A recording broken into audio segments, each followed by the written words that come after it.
The sun had barely cleared the ridgeline when the forest erupted in 1,000 shades of gold and green, its breath rising in curls of mist from the damp earth. A hawk sliced through the morning air, its cry scattering a flock of finches from the treetops.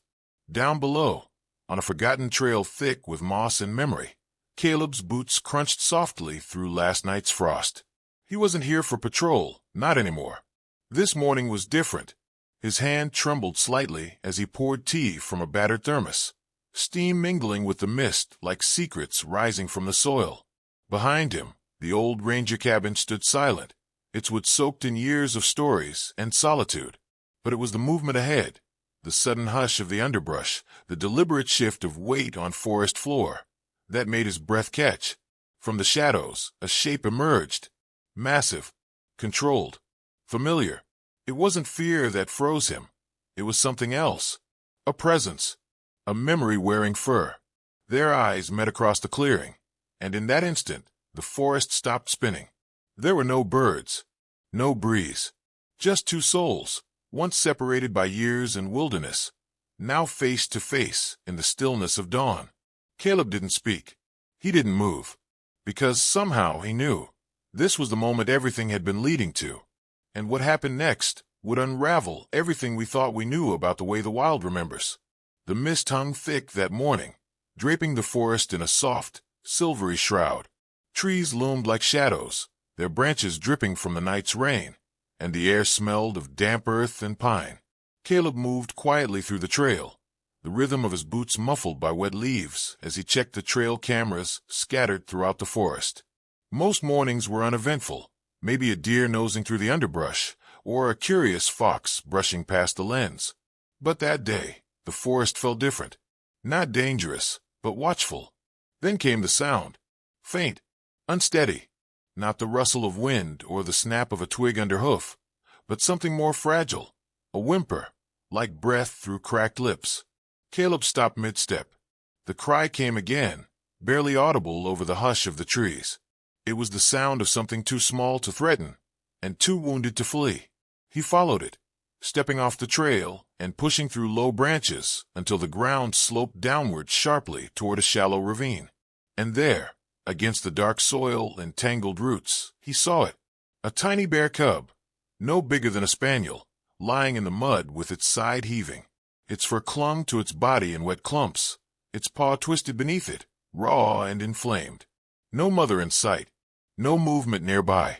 Just this helpless, trembling creature staring back at him through half-closed eyes that somehow held the weight of a question. Caleb froze. Protocol said to report, to wait, to let nature take its course. But standing there in the rain, watching the cub's chest rise and fall with such effort, he felt something stir inside him that no rulebook could silence. The cub wasn't just looking, it was asking. Not with words, but with that quiet, pleading gaze. And in that moment, Caleb stepped over the line not as a ranger, but as a man who remembered what it was like to be alone, cold, and barely hanging on. With steady hands and a racing heart, Caleb knelt beside the shivering cub. The tiny body was soaked to the bone, its breathing shallow and rhythmic like a flickering flame. He peeled off his rain jacket, wrapping the cub with the gentleness of someone holding something breakable. It didn't fight. It didn't cry. It simply let itself be lifted, as though the effort to resist was more than it could afford. Caleb cradled the cub close to his chest, shielding it from the wind as he made the slow, careful descent down the hill toward an old ranger cabin tucked between two weathered oaks. As he walked, he radioed for veterinary support, his voice low but urgent. The reply crackled through the receiver. Heavy rain and washed-out roads meant no one would reach them until morning. The cabin was cold and dark, the fireplace long unused. Caleb set the cub gently on an old cot near the hearth and worked quickly, kindling a fire that threw trembling light onto the walls. He found an emergency blanket, warm water, and soft cloth, using them to clean the grime from the cub's paws and the dried blood matted in its fur. It barely moved, only letting out a soft whimper when he touched the injured paw. But even then, there was no panic in its eyes. Just quiet trust. Caleb stayed beside it, sitting cross-legged on the wooden floor, one hand resting near its side to remind it he was there. All through the night, the rain tapped steadily on the roof. And in that quiet space between storm and stillness, Caleb began to talk. Not loudly, not with intent, just softly, telling stories he hadn't spoken aloud in years. About the fire that had taken his wife. About the silence that followed. About the way grief changes shape, but never leaves. The cub didn't move, didn't respond. It just breathed slowly, steadily. Its tiny body pressed close to the warmth of the fire, and the even quieter warmth of a man who had lost nearly everything. And somehow, in the silence, they both began to heal. At dawn, the rescue team finally arrived, their truck rumbling through the mist as Caleb emerged from the cabin, cradling the fragile cub in his arms like a fragile secret. The vets moved quickly, assessing the wounds and transferring the little body to a heated crate. Caleb watched the taillights vanish down the muddy road, his rain jacket still damp with the cub's scent. He didn't know if he'd ever see it again, but something in his chest ached as though he had just handed over more than an animal, as if he'd released a part of himself. The weeks that followed were uncertain. The wildlife rehabilitation center did all they could, but the cub's injuries were severe. Infections set in early. Fever followed. There were days when the staff feared he wouldn't survive. They named him Ash, both for the gray tinge of his fur and the small burned scar on his paw, likely from the same wildfire that had scattered his family. Caleb visited whenever the roads allowed, never demanding updates, never pushing for access. He simply sat quietly on the bench outside the enclosure, watching through the mesh fence. Ash rarely approached other animals.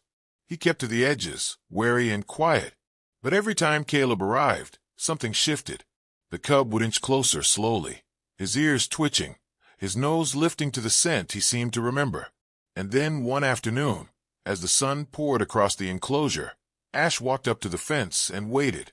Caleb knelt, extending a hand through the mesh, palm open, holding a slice of apple. Ash took it, cautiously at first, then more boldly. Around them, the staff paused, stunned into stillness. In that brief, breathless moment, something invisible passed between them. Not just trust, not just memory, but recognition. Spring returned to the forest with its usual quiet brilliance, rivers swollen with melted snow, trees crowned in fresh green, and a warm breeze that carried with it the smell of pine and possibility. At the sanctuary, Ash had changed.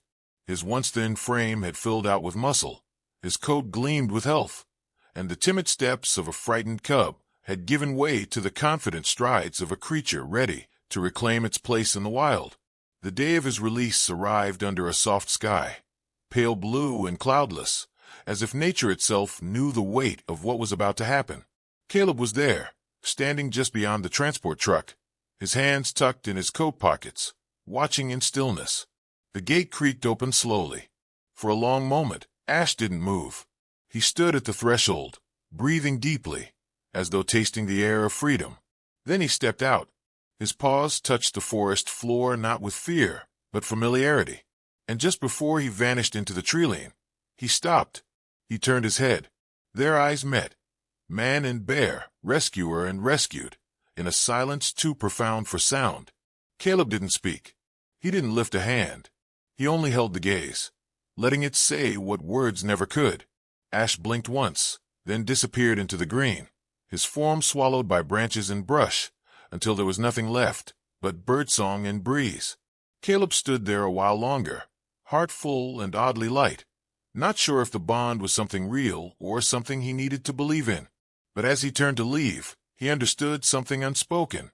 Love doesn't always hold on. Sometimes it opens its hands and lets go, trusting that what's meant to return will find its way back. The seasons rolled by in quiet rhythm, each one brushing the forest with a different kind of softness. Caleb stepped away from his ranger duties for good, trading long patrols and muddy boots for gentler days, filled with quiet routine. He took up painting, not to sell, not to impress, just to remember. His canvas became a window into the woods he once walked daily. Twilight through pine needles, the shimmer of morning mist over riverbanks, the silhouette of a bear tucked into shadow. His small garden bloomed in bursts of color, a patch of peace where he spent long afternoons with a brush in one hand and time in the other.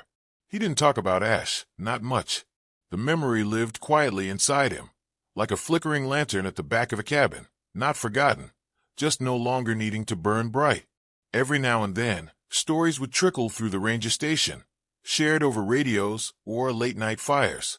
A large bear had been spotted near the northern ridge. Always alone, always watchful. It never approached humans, never threatened, just moved like a shadow, just out of reach. Caleb would nod quietly when he heard the chatter, eyes lingering out the window as if searching for something in the trees. He never said the name, but inside, a quiet smile would rise, not out of certainty, but out of hope, because some bonds, once formed in silence and firelight, don't break. They just wait for the right moment to be remembered. The forest was quieter than usual that morning. The last of autumn clung to the trees in faded gold, and a thin layer of frost silvered the grass outside the old ranger cabin. Caleb sat on the porch wrapped in his wool coat, a chipped mug of tea warming his palms. The place hadn't changed much, the same creaky steps, the same rust-stained rain barrel by the corner, the same wind that whispered through the pines like an old friend. He hadn't visited in years, but something had pulled him back for one final look. Maybe it was nostalgia.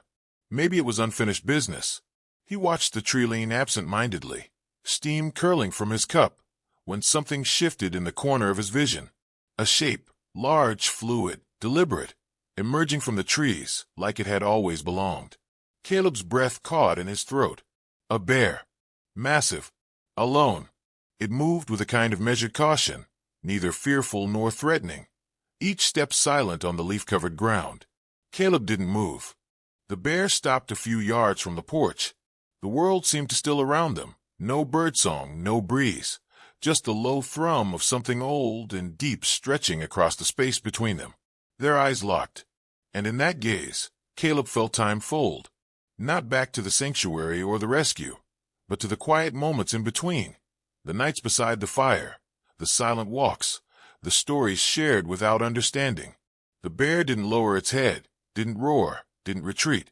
It simply stood there, breathing calm and steady, watching him with a kind of reverence that defied explanation. And in the stillness of that gaze, Caleb felt the name rise quietly inside him, not spoken aloud, but no less real. Ash. The air between them held more than silence. It held memory. In the stillness of that locked gaze, Caleb felt time bend and fold, pulling him back to 100 wordless moments that had never truly left him. The storm-soaked cub cradled in his jacket, its body trembling against his chest. The long night spent by the fire, whispering stories of loss and survival. The slow healing in the sanctuary, where trust grew like roots beneath the surface. And the final glance on release day, the look that had haunted him with its quiet weight for all these years. Now, standing just feet away, the massive bear remained still. Then, with a shift barely noticeable, Ash lowered his head. Not in submission, not in fear, but in something that felt like reverence. The way someone bows not to a master, but to a memory. Caleb's hand lifted slowly, palm facing the wind, and Ash stepped forward slightly, just enough to catch his scent in the crisp air. He didn't touch. He didn't need to. The space between them held everything they had shared: pain, healing, silence, and grace. Their eyes spoke where language never could. No words, no sounds, just the hum of two lives that had once intersected at the edge of survival. Then Ash turned, the leaves whispering beneath his weight, and began to walk away. Caleb watched, heart full yet strangely unburdened. At the edge of the trees, Ash paused and looked back one final time. A glance, not a farewell, but of peace. And then he disappeared into the forest, not like a ghost, but like a story that had finally found its ending. Caleb sat back down, his breath slow and steady. This time, it wasn't grief that filled his chest. It was something quieter, something complete. The forest, as always, kept most of its secrets, but every now and then, it whispered one back. Weeks after Caleb's final visit to the ranger cabin, rumors began to ripple through the station, soft, curious chatter among the younger rangers. A large bear had been spotted again, always near the older patrol trails, never showing signs of aggression. It kept its distance, moved without sound, and never lingered long. But there was something different in its manner. It didn't act like other wild bears. It watched, as if looking for someone. Then came the photo. A camera trap mounted near the old ranger cabin sent back a single, startling frame. A massive bear standing still at the porch steps, head turned toward the door, eyes wide and clear in the lens's faint infrared glow. It didn't appear startled or confused. It looked deliberate, present, like it was checking in. The image made its way to Caleb, now tucked into his quieter life among canvases and quiet mornings. He printed it, framed it, and placed it beside his painting of Ash as a cub, the one with the oversized eyes and matted fur, curled beside a campfire. To anyone else, it was just animal behavior. But to Caleb, it was more. It was the echo of a bond that had defied nature's usual rules. A story told not with words, but with presence. Ash hadn't just survived. He had remembered, and the forest, in its quiet way, had carried that truth back to him. Some say animals live only by instinct, that their choices are driven by hunger, fear, or habit, and nothing more. But Caleb doesn't believe that anymore. He's seen something different. He's felt it in the hush of the forest, in the weight of a stare that held more than wild calculation. He remembers the moment Ash stood just feet away, not with teeth bared or eyes wide in fear, but with calm, with memory, with something deeper that can't be measured in science or explained in textbooks. That moment, a silent gaze between man and bear, changed him. It unraveled the clean lines he once believed existed between humans and the wild.